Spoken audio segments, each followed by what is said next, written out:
สวัสดีค่ะวันนี้เราก็จะมาสอนวิธีการนวดคลายเส้นนะคะในภาษามงนะคะเราก็จะเรียกว่าสายเจ้งนะคะในการนวดคลายเส้นแบบนี้นะคะจะสามารถช่วยในเรื่องการนอนไม่หลับนะคะแล้วก็ปวดหัวหรือในเด็กๆ เขาจะนอนร้องไห้ตอนกลางคืนหรือว่าตกใจหรือว่าขวัญหายนะคะเราก็จะนวดแบบนี้เพื่อคลายเส้นนะคะหรือว่าถ้าแบบความดันโลหิตสูงนะคะเราก็นวดแบบนี้คลายได้นะคะการนวดคลายเส้นแบบนี้นะคะเป็นภูมิปัญญาของชนเผ่ามงนะคะ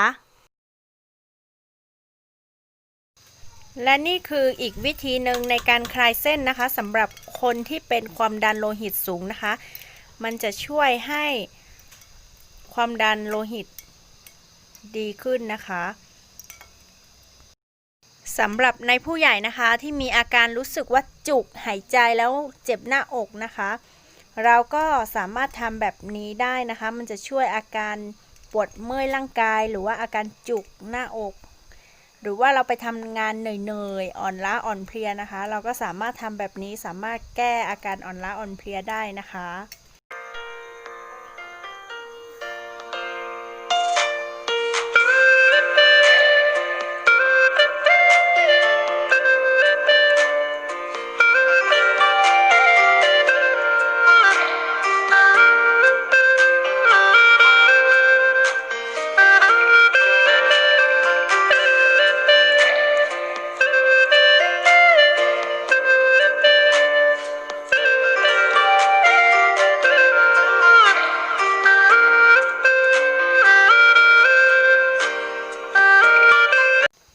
สำหรับผู้ชายนะคะถ้าเรานวดที่ร่างกายเสร็จแล้วนะคะ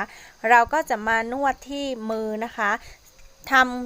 ถ้าเป็นผู้ชายให้ทำที่มือข้างขวาก่อนนะคะแต่ถ้าเป็นผู้หญิงให้ทำข้างซ้ายก่อนนะคะเป็นวิธีการนวดนะคะในการนวดคลายเส้นแบบนี้นะคะเราจะทำทั้งหมด3ครั้งนะคะอย่างเช่นนะคะครั้งแรกคือตอนเช้า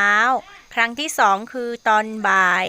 ครั้งที่3คือตอนเย็นนะคะอย่างนี้ก็จะครบ3ครั้งนะคะการนวดก็จะเสร็จสมบูรณ์นะคะ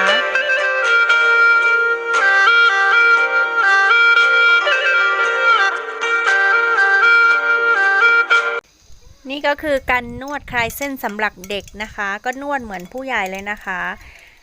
วิธีการนวดแบบนี้นะคะสำหรับเด็กที่นอนแล้วชอบร้องไห้ตอนกลางคืนนะคะนอนไม่นิ่งนอนไม่หลับนะคะร้องไห้นะคะจะช่วยให้เด็ก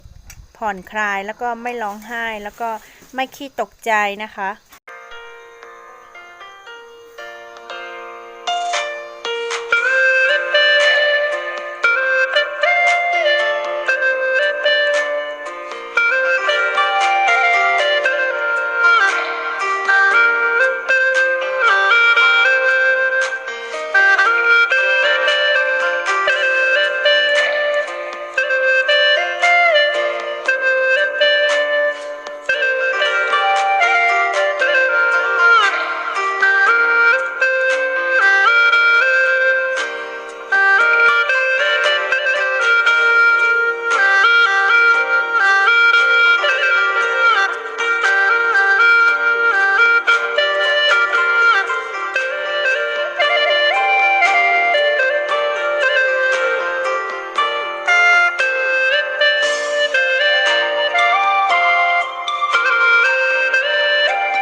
ยาที่เราใช้ในการนวดนะคะก็จะมีใบยาสูบตะไคร้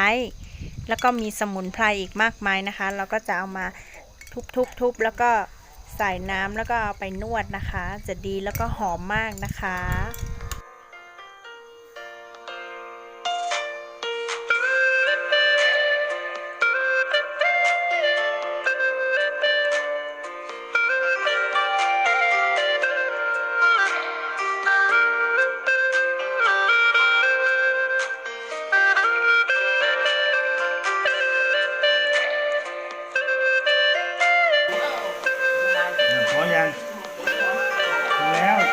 ครับขอบคุณครับน้องๆ